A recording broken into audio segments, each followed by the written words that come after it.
Hello साथियों, synergy IAS academy के official YouTube channel पर आप सभी का स्वागत है। हम लोग पिछली क्लास के माध्यम से ज्योग्राफी के टॉपिक्स डिस्कस कर रहे थे और हम लोग थोड़ा रिवीजन करने की बात कर रहे थे कि एचएएस तक हम लोग ज्योग्राफी को रिवाइज कर लें कंप्लीटली।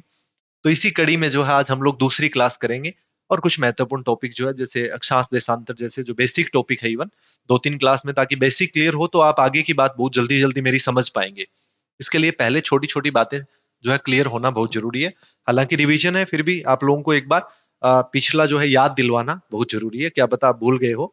ठीक है, तो इसलिए जो है आज फटाफट से लेटीट्यूड लॉन्गिट्यूड और क्यों है इनके बारे में बात कर लेते हैं। तो जैसा कि आप जानते हो कि अर्थ के ऊपर इमेजिनरी लाइन्स है अक्षांश और देशांतर। लेटीट्यूड्स और लॉन्गिट्यूड्स क्या है? पृथ्वी के ऊपर इमेजिनरी लाइन्स है, यानी काल्पनिक रेखाएं हैं। एक्चुअल में आपकी एग्जिस्ट कहीं पर भी नहीं करती है। जो आपकी अक्षांश और देशांतर रेखाएं हैं, ये इमेजिनरी लाइंस है, काल्पनिक रेखाएं हैं, रियल एग्जिस्टेंस नहीं है। ये क्यों है? तो आपकी लेटीट्यूड यानी अक्षांश रेखाएं होती है, इनका पर्पज होता है कि ये क्लाइमेट क्लासिफिकेशन के लिए यूज होती है। कि आप जो है फलाने लेटीट्यूड पे अगर देखोगे, इधर पोल्स की तरफ यहाँ कोई लेटीट्यूड है, तो यहाँ जो लेटीट्यूड है उस पे क्या होगी? ठंड होगी। लेकिन यहाँ जो इक्वेटर पे कोई लेटीट्यूड है, यहाँ पर गर्मी होगी। तो लेटीट्यूड्स क्या है? क्लाइमेट क्लासिफिकेशन के लिए काम करते हैं। वहीं लॉन्गिट्यूड यानी ऐसे जो लाइंस होती है इस पर मैप, इस ग्लोब पर, ये देशांतर रेखाएं होती है। ये आपकी टाइम के लिए यूज होती है। समय कौन सी बताती है? लॉन्गिट्यूड। और ये जो आपकी लेटीट्यूड होती है यानी अक्षांश रेखाएं क्या होती है? क्लाइमेट क्लासिफिकेशन के लिए होती है। और दोनों का एक साथ किस लिए यूज होता है? किसी भी स्थान की स्थिति निर्धारण करने, लोकेशन निकालना है तो लेटीट्यूड और लॉन्गिट्यूड दोनों चाहिए। जैसे भारत का अक्षांश और देशांतर आपसे कोई पूछे तो भारत की लोकेशन जो है आप उससे निकाल सकते हो। तो भारत की लोकेशन निकालने के लिए आपको अगर अक्षांश और देशांतर भारत के पता है यानी लेटीट्यूड लॉन्गिट्यूड पता है, तो आप इजीली निकाल सकते हो, कोई दिक्कत है ही नहीं। तो आप लोग देखोगे अगर कि अक्षांश और देशांतर जो है वो सबसे पहले लेटीट्यूड की अगर बात की जाए तो दिस इज द इक्वेटर। अब इक्वेटर से जो है इक्वेटोरियल प्लेन से 1 डिग्री 2 डिग्री इस प्रकार से जो है ना एंगुलर डिस्टेंस पर, एंगुलर डिस्टेंस पे जो है ये इस प्रकार से आपके जो है लेटीट्यूड लाइंस होती है। इस प्रकार से लेटीट्यूड लाइंस होती है। तो 1 2 3 4 ऐसे करते करते 90 डिग्री तक जो है 90 इस प्रकार से लेटीट्यूड है। उसी प्रकार साउथ में भी जो है आपके लॉन्गिट्यूड है। इसी प्रकार साउथ में 1 2 3 4 करते 90 डिग्री साउथ तक। तो नीचे इक्वेटर, ये जो भूमध्य रेखा है आपकी, इक्वेटर जो है इसके साउथ में जो है उनको सदर्न लेटीट्यूड्स बोल देते हैं और नॉर्थ में उसको नदर्न लेटीट्यूड्स बोल देते हैं, यानी उत्तरी अक्षांश और दक्षिणी अक्षांश। तो इनमें आप लोग क्या लिखोगे? 1 degree north, 2 degree north, 90 degree north. इसमें जो है 1 डिग्री 2 डिग्री ऐसे करते करते 90 डिग्री साउथ। तो लेटीट्यूड्स और लॉन्गिट्यूड इस प्रकार से होते हैं। ठीक है, अब देखिएगा, एक एक करके देख लेते हैं। तो ये थोड़ा सा देख लीजिएगा आप लोग किस प्रकार से है। तो इसमें अगर हम लोग देखें तो सबसे पहले अक्षांश और देशांतर की बेसिक जानकारी। अक्षांश तथा देशांतर पृथ्वी पर किसी भी स्थान की विशिष्ट स्थिति के निर्धारण में सहायक होते हैं, है ना। अक्षांश तथा देशांतर क्या होते हैं? विशिष्ट स्थिति के निर्धारण में सहायक होते हैं। जैसे ये अक्षांश आपके, तो यहां से देखो, this is the equatorial plane और यहाँ पर ये इक्वेटर है आपका। ये सर्कल कौन सा है? इक्वेटोरियल सर्कल है। और अर्थ के ऊपर अगर आपसे पूछ ले सबसे बड़ा सर्कल कौन सा है, तो इक्वेटर जो है वो सबसे बड़ा सर्कल है। पृथ्वी पर जो है सबसे बड़ा वृत्त पूछ ले तो इक्वेटोरियल सर जो है आपका वो है। अगर आपसे कल को पूछ लेता है कि बताइए जो है लेटीट्यूड जो है वो कैसे है, तो लेटीट्यूड आपके कंप्लीट सर्कल है अर्थ के ऊपर। ऐसा नहीं कि यहां से शुरू होके यहाँ पे खत्म हो गए। ये कंप्लीट सर्कल होते हैं, लेटीट्यूड जो है वो कंप्लीट सर्कल होते हैं। वहीं लॉन्गिट्यूड जब आप देखोगे तो लॉन्गिट्यूड यहाँ पोल से शुरू होते हैं और दूसरे पोल पे आके खत्म हो जाते हैं। एक पोल से शुरू होकर दूसरे पोल पे खत्म हो जाते हैं लॉन्गिट्यूड। वहीं जो है ये हाफ सेमी सर्कल होते हैं, नहीं हाफ सर्कल होता है लॉन्गिट्यूड का, देशांतरों का। वहीं लेटीट्यूड्स जो आपके अक्षांश जो होते हैं वो कंप्लीट सर्कल होते हैं। ठीक है, तो ये बात ध्यान रखना है। तो अर्थ पे सबसे बड़ा सर्कल आपसे पूछे तो इक्वेटर जो है सबसे बड़ा सर्कल है। और यहाँ जो इक्वेटोरियल प्लेन है, यहाँ से जो एंगुलर डिस्टेंस होती है, एंगुलर डिस्टेंस होती है, जैसे 30 डिग्री है यहाँ पर, तो ये 30 डिग्री नॉर्थ हो गया।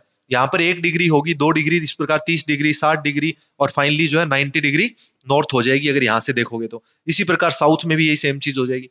तो अक्षांश जो है वो लेटी हुई लाइनें होती है, उनको लेटीट्यूड कह देते हैं, अक्षांश कह देते हैं। तो अक्षांश या लेटीट्यूड क्या है? लेटी हुई लाइनों को अक्षांश कह देते हैं, आप ये ध्यान रख सकते हो सीधा। तो एंगुलर डिस्टेंस जो है यहाँ से मेजरमेंट इस प्रकार से होता है। क्लियर है? तो ये आपके अक्षांश हो गए। कितने हैं टोटल अक्षांश अगर पूछ लिया जाए, तो 90 ऊपर है और 90 नीचे है। तो 90 प्लस 90 कितने हो गए? 180। प्लस में एक इक्वेटर भी तो है, तो प्लस में एक इक्वेटर, तो 181 लेटीट्यूड्स हो गए। बट यहाँ पे क्वेश्चन दो प्रकार के बनते हैं। How many latitudes are there on earth? पृथ्वी पर कुल कितने अक्षांश है? Answer is 181। लेकिन पूछ ले how many latitude circles are there, कितने अक्षांशीय वृत्त है? तो जब वृत्त की बात करेगा तब इसमें से आपको -2 करना पड़ता है, यानी 179 होते हैं। क्यों? क्योंकि पोल पे सिर्फ और सिर्फ बिंदु है, सिर्फ और सिर्फ बिंदु है दोनों तरफ पोल पे। 90 डिग्री नॉर्थ और साउथ जो है वो सिर्फ और सिर्फ क्या है, वो सिर्फ और सिर्फ बिंदु है। 90 डिग्री नॉर्थ एंड साउथ जो है वो ओनली डॉट है, वो सिर्फ और सिर्फ डॉट है, वो सर्कल नहीं है। इसलिए दो माइनस कर देते हैं तो 179 आ जाता है। जब आपसे अक्षांशीय वृत्त यानी लेटिट्यूड सर्कल पूछे तो 179 आंसर करेंगे। अगर आपसे लेटिट्यूड्स पूछे तो 181 करेंगे। ये माइनस करना है 90 डिग्री नॉर्थ और 90 डिग्री साउथ वाले पोल को। ये बात आपको ध्यान रखनी है, ये बात मैं आपको समझाना चाह रहा हूं, ठीक है। तो यहां पर देखो लेटिट्यूड सर्कल्स कितना लिखा हुआ है, 179, ठीक है। अब जो है ये आपको आइडिया होना चाहिए। दूसरा जो है 1 डिग्री, ये मान लो 1 डिग्री नॉर्थ है और ये 2 डिग्री नॉर्थ है। ऊपर जो इक्वेटर के ऊपर होंगे उनको आप 1 डिग्री, 2 डिग्री, 4 डिग्री नॉर्थ लिखते जाएंगे और नीचे वालों को दक्षिण लिखते जाएंगे यानी साउथ, और 90 डिग्री साउथ हो जाएगा। इसी प्रकार ऊपर नॉर्थ हो जाएगा। तो 1 डिग्री नॉर्थ से 2 डिग्री के नॉर्थ के बीच में टोटल डिस्टेंस कितनी होती है, 111 किलोमीटर होती है। और ये सभी के अंदर जो इक्वेटर इक्वेटर से लेके जो बाकी के लेटीट्यूड्स आपके, तो वो पैरेलल लाइन होती है, समानांतर रेखाएं हैं एक तरह से। और समानांतर रेखाओं का मतलब क्या है, बीच में अंतर समान है। तो सभी लेटीट्यूड्स के बीच में जो डिस्टेंस है वो कितनी होगी, 111 किलोमीटर। चाहे यहां पे देखो, चाहे यहां पे देखो, यहां पे देखो, कहीं भी दो लेटीट्यूड के बीच की दूरी हर जगह 111 किलोमीटर मिलेगी। जबकि लॉन्गिट्यूड आप पढ़ोगे तो वहां पर दूरी समान नहीं रहती है। ये बात आप उस टाइम देखोगे। उस टाइम पर जो है लॉन्गिट्यूड के बीच की दूरी जो है वो बराबर नहीं रहती है। जैसे कि दो लॉन्गिट्यूड के बीच की दूरी बराबर नहीं रहती, यहाँ पर ज्यादा होगी, लेकिन पोल पे धीरे धीरे जाओगे पोल की तरफ तो एकदम कम हो जाएगी, है ना। पोल पे जाके तो मिल जाती है आपस में रेखाएं, पोल पे जाके तो मिल जाती है। इक्वेटर पे लॉन्गिट्यूड्स के बीच में डिस्टेंस मैक्सिमम होती है और पोल पे जाओगे तो धीरे धीरे समाप्त हो जाती है। तो लॉन्गिट्यूड्स में ऐसा होता है, बट लेटीट्यूड में क्या है, हमेशा समान अंतर होता है। तो ये बात मैं आपको बताना चाह रहा था जो आपको ध्यान रखनी है, ठीक है। तो कितने लेटीट्यूड कितने लॉन्गिट्यूड क्लियर आपको। काम क्या है, for climate classification. Climate classification कैसे, इक्वेटर पे गर्मी है, पोल्स पे सर्दी है, ठीक है। तो आप लेटीट्यूड के अकॉर्डिंग ही देख सकते हो ना। अगर आपसे पूछे कि 0 डिग्री लेटीट्यूड पे क्या है, गर्मी है कि सर्दी है, या फिर आपसे पूछ ले आपका 30 डिग्री नॉर्थ पे क्या है, तो ये सब आप कैसे बता सकते हो, लेटीट्यूडनल क्लासिफिकेशन है ये। और लॉन्गिट्यूड टाइम के लिए यूज होता है, तो वो तो हम लोग देखेंगे आगे। तो आगे क्या है, पृथ्वी की सतह पर किसी भी स्थान, पृथ्वी की सतह पर किसी भी स्थान का अक्षांश उसकी विषुवत रेखीय तल से कोणीय दूरी होता है। जो कि आपकी ये वाली बात जो है यहाँ पर लिखी हुई है अभी आगे, कोणीय दूरी होता है इस प्रकार से, ठीक है। अब क्या बताया, पृथ्वी पर कुल 181 मानक अक्षांश दर्शाए जाते हैं और 179 जो है वो केवल अक्षांश वृत्त है। अक्षांश वृत्त पूछे तो 179 है, क्योंकि ध्रुवों पर केवल बिंदु मात्र होते हैं। इसके अलावा संपूर्ण वृत्त का निर्माण करती है, मैंने बता ही दिया, अक्षांश जो होती है उनके बीच की दूरी लगभग कितनी होती है, तो 111 किलोमीटर होती है, ये आपको बता रखी है, ठीक है। अक्षांश रेखाएं समानांतर होती है, बता दिया। ध्रुवों की ओर जाने पर अक्षांशीय रेखाओं की लंबाई कम होती है। अब जो है 0 से 30 डिग्री, जो 0 से 30 डिग्री होता है, यानी 0 से 30 डिग्री जो होता है, दिस इज 0 to 30 डिग्री, यानी ये 0 डिग्री इक्वेटर है। 0 से 30 डिग्री, 30 से 60 degree, 30 degree north, 60 degree north और 90 डिग्री नॉर्थ, ठीक है। इसी प्रकार 0 से 30 डिग्री साउथ, 60 डिग्री साउथ और 90 डिग्री साउथ। ये जो 0 से 30 डिग्री नॉर्थ होता है, इसको हम लोग क्या कहते हैं, निम्न अक्षांश, इसको बोलते हैं लोअर लेटीट्यूड। और ये 0 से 30 डिग्री साउथ होता है, उसको भी लोअर लेटीट्यूड कहते हैं, ठीक है। उसके बाद 30 से 60 डिग्री ये होता है मिड लेटीट्यूड, मिड लेटीट्यूड यानी मध्य अक्षांश।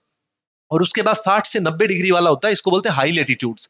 60 से 90 डिग्री नॉर्थ और साउथ दोनों में क्या होगा, ये हाई लेटीट्यूड्स होते हैं, ये आपका हाई लेटीट्यूड्स होते हैं, ये हाई लेटीट्यूड्स। ये मिड लेटीट्यूड, ये आपका आपका लोअर लेटीट्यूड, ठीक है। लोअर लेटीट्यूड, लोअर, मिड और हाई, ऐसे होता है, ठीक है। तो निम्न अक्षांश कौन से होते हैं, मध्य अक्षांश कौन से होते हैं, ये आपको आइडिया होना। 0 से 30 डिग्री निम्न, 30 से 60 मिडल और 60 से 90 हाई, यानी ये आइडिया होना चाहिए, ठीक है। ये हो गया था कंप्लीट आपका, ठीक है, ये हो गया। नेक्स्ट पेज पे चलते हैं। अगले पेज पे देखो क्या है कि आपके जो कुछ एक मुख्य है वो कौन कौन से हैं। लेटीट्यूड जो आपको पता होना चाहिए, ट्रॉपिक ऑफ कैंसर, 0 से 5 डिग्री वाला एरिया होता है, इसको आपको इक्वेटोरियल रीजन बोलते हो। और 23.5 डिग्री लाइन जो है ये आपकी ट्रॉपिक ऑफ कैंसर होती है, यानी कर्क रेखा।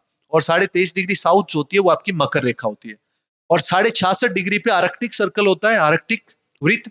और आपका 66.5 डिग्री साउथ पे अंटार्कटिक वृत्त होता है।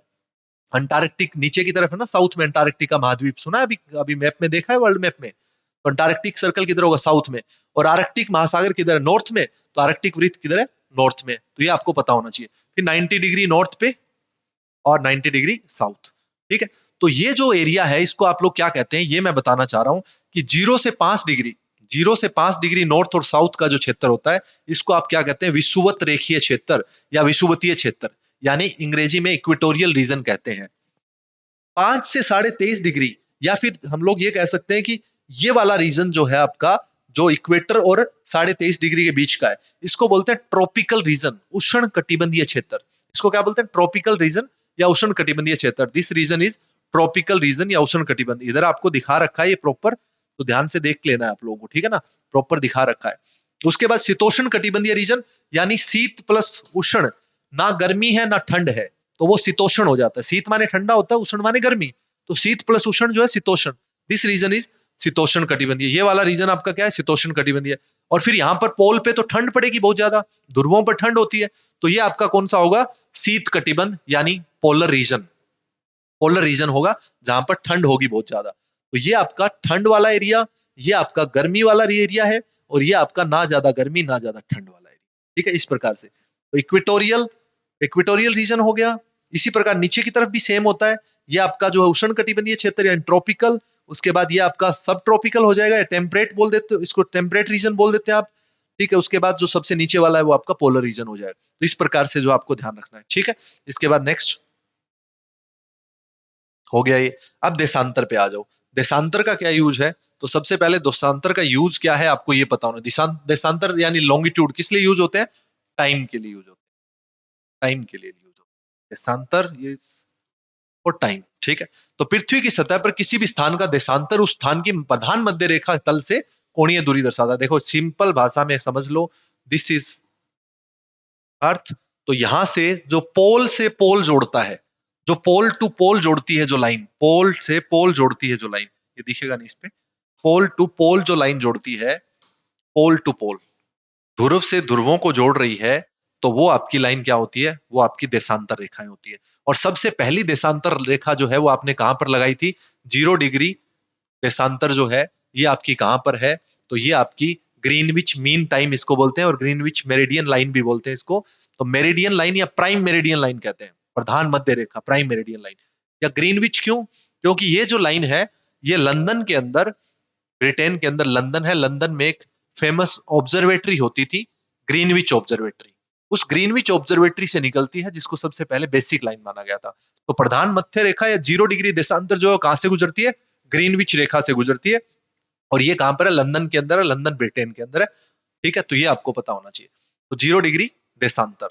उसके बाद फिर ये इधर ऐसे ऐसे लगती रहती है, इस प्रकार से देशांतर रेखाएं आपकी होती है। ठीक है, तो देशांतर रेखाएं जो पोल पे अगर देखोगे तो आपस में मिल जा रही है, और इक्वेटर पे जैसे जैसे आती है तो यहां पर इनके बीच की दूरी मैक्सिमम होती है। तो इक्वेटर पे जो है देशांतर रेखाओं के बीच की दूरी सर्वाधिक होती है, और पोल पे इनके बीच की दूरी सबसे कम होती है। और ये अर्धवृत्त होता है, यानी यहां से शुरू होके यहाँ पे खत्म हो जाती है, ये पूरा सर्कल नहीं होता है। ये 2-3 बातें आपको पता होनी चाहिए। होती कितनी है ये, तो होती कितनी है, तो एक सर्कल में कितना डिग्री लगा होता है, 360 डिग्री होता है, तो एक एक डिग्री पे है, और 1 डिग्री में 111 किलोमीटर होता है। तो इक्वेटर पे जो है इनके बीच की जो दूरी है 111 किलोमीटर होती है, लेकिन जैसे जैसे आप पोल्स पे जाओगे तो इनके बीच की दूरी 0 हो जाती है। ये बात आपको ध्यान है, यहाँ पर 111 है, यहाँ पर 100 हो जाएगी, 90, 80, 10, 0 हो जाएगी, यहाँ पे ऐसे कम होती जाती है। तो आपसे कल को क्वेश्चन आता है कि देशांतरीय रेखाओं के बीच की दूरी, यानी लॉन्गिट्यूड्स के बीच की डिस्टेंस, इक्वेटर से पोल्स की तरफ जाते टाइम घटती है या बढ़ती है, तो घटती है, और पोल से इक्वेटर की तरफ आते टाइम बढ़ती है। तो ये दोनों ही बातें आपको पता होना चाहिए। ठीक है, तो यहाँ पर लिखा भी होगा आपके लिए, तो ये आप लोग देख लो। ठीक है, देखो अब क्या लिखा हुआ है, पृथ्वी की सतह पर किसी भी स्थान का देशांतर उस स्थान के प्रधान मध्य रेखा तल से निर्धारित होता है। ठीक बात है जी, बहुत बढ़िया। उसके बाद क्या है, पृथ्वी पर कुल 361 मानक से देशांतर मापे जाते हैं।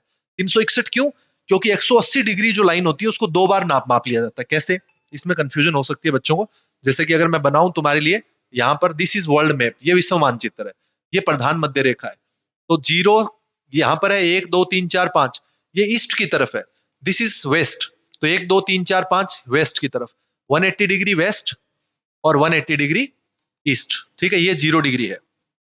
तो ये 180 डिग्री और 180 डिग्री, तो एक से 180 इधर, एक से 180 डिग्री, कितने हो गए 360, और एक लाइन ये बीच वाली होगी, तो हो गए ना 361। लेकिन लेकिन क्या है, लेकिन पृथ्वी मैप नहीं है, पृथ्वी जो है इस प्रकार से नहीं है। अर्थ क्या है, ग्लोब है, और ग्लोब क्या है, फोल्डेड होता है। ग्लोब आपका फोल्डेड होता है, अगर पेज होता मैं दिखाता आपको। ग्लोब क्या है, फोल्डेड होता है, जैसे कि आप लोग इधर देख सकते हो, ग्लोब क्या है, ऐसे फोल्डेड है। तो इसमें जो ये लाइन हम लोग बना रहे हैं, ये लाइन जो हम लोग बना रहे हैं, ये क्या हो जाएगी, ये आपस में इस प्रकार से ग्लोब में फोल्ड हो जाएगी। तो 180 डिग्री ईस्ट और वेस्ट एक्चुअल में एक ही लाइन है, इसको 2 बार काउंट करते हो तब आपको 361 आंसर मिलता है, लेकिन इसको एक ही बार काउंट करना है, और तब आंसर क्या मिलेगा आपको, 360। तो टोटल देशांतर रेखाएं कितनी होती है, 360 होती है, पता होना चाहिए। ये अर्धवृत्त होती है, यानी सेमी सर्कल होती है, ये बात पता होना चाहिए। इनके बीच की दूरी ध्रुवीय क्षेत्रों की ओर जाने तक पर कम होती है, ये बात हो गई। ठीक है, सर्वाधिक दूरी कहां पर होती है इनके बीच, विषुवत रेखीय क्षेत्रों में, यानी इक्वेटर पे होती है। सभी देशांतर रेखाओं की लंबाई लंबाई समान होती है, लंबाई का मतलब समझ गए ना, यानी पोल टू पोल, तो डिस्टेंस लंबाई समान होगी। वहीं अगर आप लोग वो देखोगे, सर्कल सर्कल के साइज घटते जा रहे थे, लेटीट्यूड लाइन की जो है, उनकी जो सर्कल की लाइन थी वो कम होती जाएगी, लेकिन लॉन्गिट्यूड लाइन सारी की सारी की लंबाई सेम होगी, बट उनके बीच की दूरी जो है वो कम होती जाती है। ठीक है, स्थानीय समय गणना के लिए किया जाता है इनका प्रयोग, ठीक है, बहुत बढ़िया, एकदम किया जाता है, कोई संदेह नहीं इस बात पे। तो ये बात आपको इस पेज पर मिलनी थी, जो मिल गई। अब क्या है, जनगणना के लिए 1884 में क्या हुआ, अंतरराष्ट्रीय देशांतर सम्मेलन हुआ था। इस सम्मेलन के दौरान ग्रीनविच से गुजरने वाली रेखा को प्रधान मध्य रेखा रखा था। ये जो आपकी प्राइम मेरिडियन लाइन जो है, प्राइम मेरिडियन लाइन जो है वो किसको माना जाता है, प्रधान मध्य रेखा किसको माना जाता है, जो ग्रीनविच से गुजरने वाली 0 डिग्री लॉन्गिट्यूड है।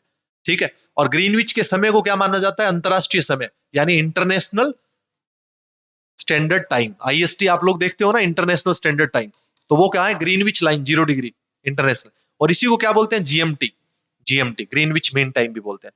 आप लोग अपनी घड़ी मिलाते टाइम कभी देखते होगे, GMT, GMT plus 5:30, Delhi Kolkata, अभी घड़ी के अंदर टाइम एंड डेट की सेटिंग करोगे तो वहां पर जाके देखो, जीएमटी प्लस 5:30 घंटा। इसका मतलब ये है कि जहां ये लाइन है जीएमटी, यानी जीएमटी यहां पर है, जो कि ब्रिटेन के अंदर, और इंडिया की लोकेशन वर्ल्ड मैप में यहां है, और तुम लोग यहां हो, तो जीएमटी से तुम लोग कितने घंटे आगे हो, 5:30 घंटे आगे हो, तो इसीलिए जीएमटी प्लस 5:30, दिल्ली और कोलकाता ऐसा लिखा आता है वो।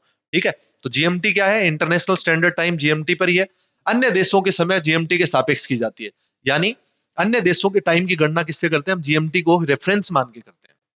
तो अगर आप वेस्ट में जाओगे तो जीएमटी माइनस होता जाएगा।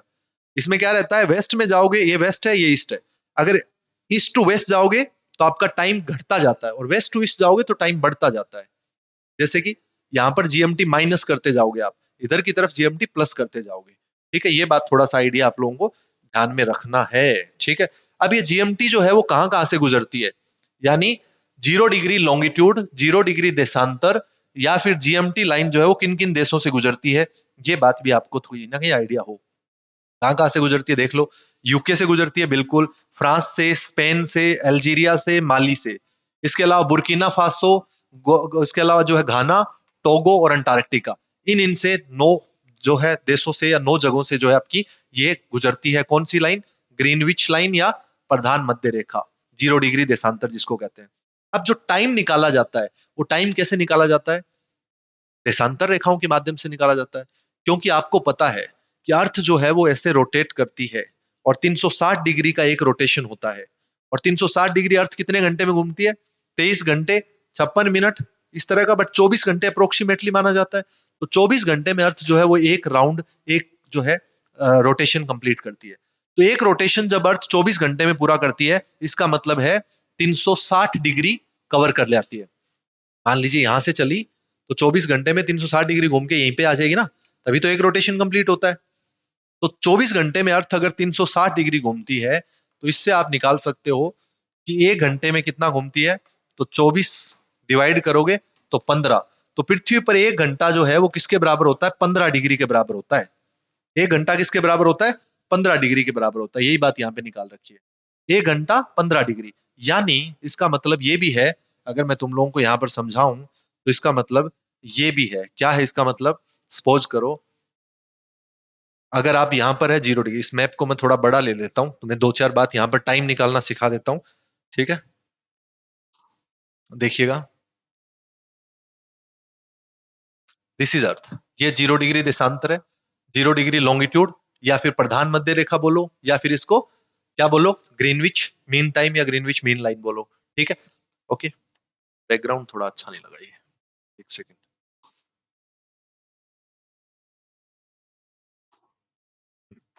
ठीक है, अभी तो ग्रीनविच मीन टाइम क्या है, यहां हो गया।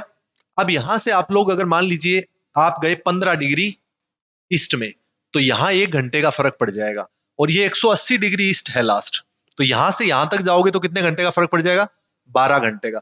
प्रत्येक 15 डिग्री पे 1 घंटे का फर्क पड़ता है।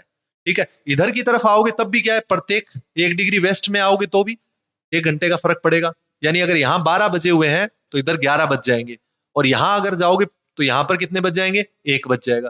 तो प्रत्येक 15 डिग्री पे 1 घंटा। इधर की तरफ आओगे तो 180 डिग्री वेस्ट है ये, तो यहां तक आते आते कितने, 12 घंटे का फर्क हो जाएगा। तो टोटल दिन कितने घंटे का होता है, 24 घंटे। यहां से आप आगे बढ़ोगे, इधर से इधर जाओगे तो टाइम आगे बढ़ेगा।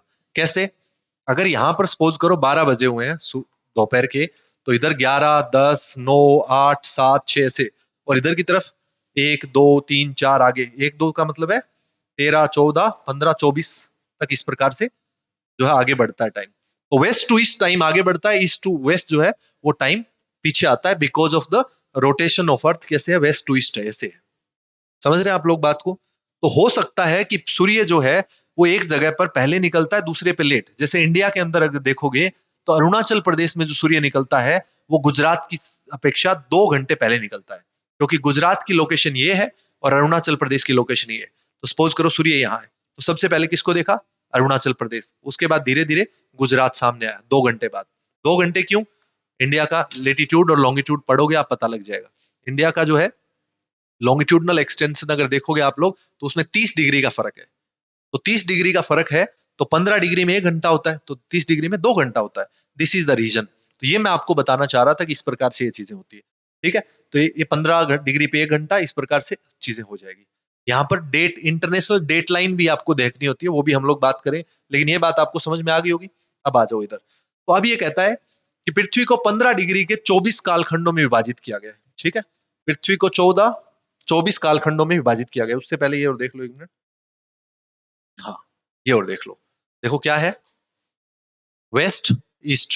ईस्ट में जाओगे तो ईस्टर्न हेमिस्फीयर में प्लस होता है, और वेस्ट में क्या होता है, टाइम माइनस होता है। एक चीज और यहाँ पे, 1 हार, 1 घंटा इज इक्वल टू कितना है, 15 डिग्री। अब 1 घंटे में कितनी मिनट होती है, 1 घंटे में कितनी मिनट होती है, 60 मिनट होती है। तो 60 मिनट होती है, तो 1 डिग्री में कितनी मिनट होगी, 15 से डिवाइड कर दो, तो 1 डिग्री इज इक्वल टू कितना हो जाएगा, 4 मिनट। 1 डिग्री में 4 मिनट होगा। यानी अगर मैं 0 डिग्री पे हूं और मैं यहाँ पर 4 डिग्री पे जाऊंगा तो 4 चौक 16 मिनट का फर्क पड़ जाएगा, और 15 डिग्री पे जाऊंगा तो कितने का, 1 घंटे का फर्क पड़ जाता है। ये मैं मोटी सी बात बताना चाहता हूँ। कई बच्चों को टाइम निकालने में, इस बात को समझने में दिक्कत आती है। थोड़ा सा या तो बेसिक एनसीईआरटी से और देख लेना है बहुत आसान, तुम्हारे माइंड में घुसने की बात है सिर्फ और सिर्फ, है बहुत इजी, दिक्कत वाली बात नहीं है। तो 1 डिग्री इज इक्वल टू कितना होता है, 4 मिनट, और 15 डिग्री इज इक्वल टू 1 घंटा होता है। क्लियर ये बात। चलो नेक्स्ट। अगली बात क्या थी, पृथ्वी को 15 डिग्री के 24 कालखंडों में, तो 24 टाइम जोन में बांट रखा है, 15-15 डिग्री के।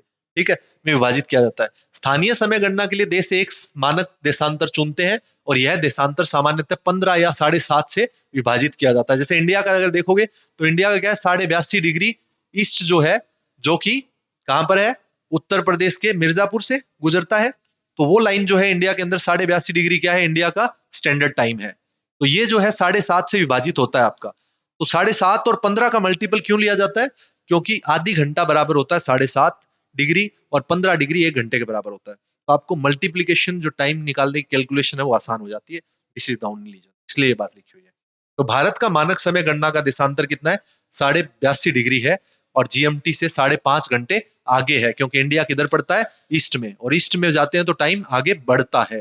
तो इसलिए जीएमटी पर अगर अगर मान लो ब्रिटेन में 12 बजे हुए हैं, तो भारत में उस टाइम 5:30 हो रहे होंगे। अगर ब्रिटेन में 5 बजे हुए हैं, तो भारत में उस टाइम पर 10:30 हो रखे होंगे शाम के। ठीक है ना। तो ये बात ध्यान रखना है आपको। ठीक है, या सुबह के अगर मॉर्निंग के 5 AM है अगर ब्रिटेन के अंदर, तो भारत में 10:30 AM होगा। 5 PM है ब्रिटेन में, तो भारत में 10:30 PM हो जाएगा, यानी 5.5 घंटे आगे हैं हम लोग। ठीक है, तो इस प्रकार से क्यों है आगे, क्योंकि 82.5 डिग्री ईस्ट आगे हैं हम लॉन्गिट्यूडनली, इसके कारण। तो अब जो है आपको देखना है कि सबसे ज्यादा टाइम जोन किसमें। जैसे इंडिया में एक ही टाइम जोन हम लोगों ने डिवाइड कर रखी है 82.5 डिग्री वाली। जरूरी नहीं, कोई भी देश जो है वो ज्यादा टाइम जोन्स में भी डिवाइड कर सकता है अपने आप को, अगर वो बहुत विस्तृत है। जैसे रशिया है, रूस जो है वो बहुत ज्यादा फैला हुआ है, तो वो अपने आप को ज्यादा लंबे, ज्यादा मैक्सिमम टाइम जोन्स में डिवाइड कर सकता है, तो दिक्कत नहीं है कुछ भी। जैसे कि फ्रांस है, फ्रांस जो है 12 टाइम जोन्स बना रखे हैं। यूएसए ने 11 टाइम जोन्स, रशिया ने 11, अंटार्कटिका में 10 है, यूके में 9 है, ऑस्ट्रेलिया में 8। तो इस प्रकार से टाइम जोन्स जो है हर देश के अलग अलग हो सकते हैं, देर इज नो डाउट। ठीक है, अब उसके बाद एक इंटरनेशनल डेटलाइन वाली बात, ये और पता होनी चाहिए। अंतरराष्ट्रीय तिथि रेखा, आपको पता है डेट बदल जाती है कहां पर, 180 डिग्री जो लाइन है, अगर आप उसको क्रॉस करते हैं, 180 डिग्री लाइन जो है उसको अगर आप क्रॉस करते हैं, जैसे कि ये 180 डिग्री ईस्ट है, ये 180 डिग्री वेस्ट है। अगर कोई व्यक्ति इधर से ऐसे आ रहा है तो 180 डिग्री ईस्ट हो गया, इधर से 180 डिग्री वेस्ट हो गया। लेकिन उसी चीज को मैं क्या कर दिया, इधर फोल्ड कर दिया। अब मैंने ये वाला हेमिस्फीयर तो इधर रख दिया, और ये वाला हेमिस्फीयर इधर रख दिया, तो इनके बीच में आ जाएगी ना ये लाइन। अगर मैं इसको कर दूं ऐसे, तो ये 180 डिग्री लाइन एक ही आ जाएगी ना, ईस्ट और वेस्ट। इसके पैरेलल में है जो हमारी इंटरनेशनल डेट लाइन है। इंटरनेशनल डेट लाइन जो हमने खींच रखी है, वो 180 डिग्री लाइन के पैरेलल में एक जिग जैग रेखा है। सीधी रेखा नहीं है, वो सीधी लाइन नहीं है, वो एक जिग जैग रेखा है। किसके पैरेलल में? 180 डिग्री लाइन के पैरेलल में एक जिग जैग रेखा है। क्लियर है, ये बात ध्यान रखना है।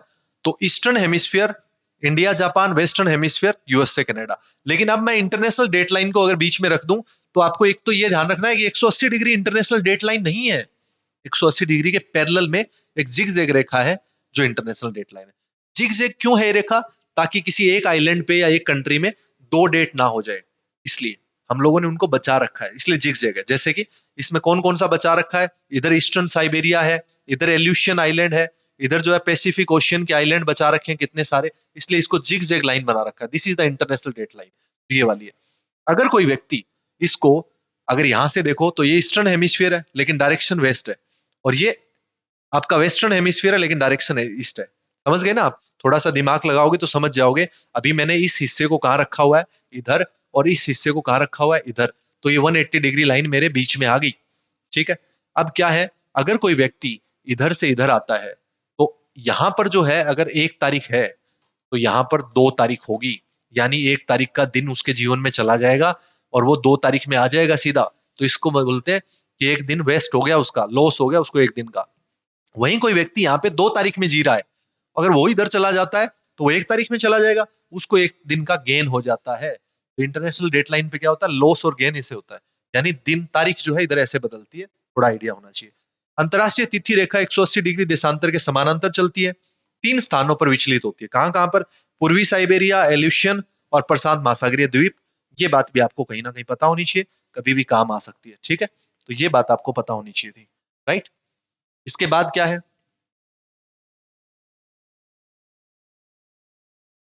नेक्स्ट, इसके बाद है कि तिथि रेखा को पूर्व से पश्चिम की ओर पार करने पर एक तिथि बढ़ जाती है, एक तिथि बढ़ जाती है।